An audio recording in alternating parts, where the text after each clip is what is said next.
Hello বন্ধুগণ, আজকে আমরা নদীতে আসলাম একটু ঘোরার জন্য। তো ঘুরতে এসে একটু ভিডিও শ্যুট করলাম। তো আমাদের এখানে একটা প্রেসার মিল আছে, তার পাশেই আমাদের কাকাদের জমি আছে। সেখানে থেকে আমরা কিছু কলা নিয়ে আসার জন্য আসছি, ওর সাথে শাক সবজি। তো দেখো আমাদের এরিয়াটা নদীর কীরকম লাগছে সবাই কমেন্ট করবেন।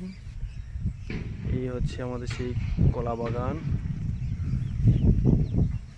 আর এই হচ্ছে আমাদের ফ্যামিলি, আর এটা হচ্ছে আমাদের নিউ কার।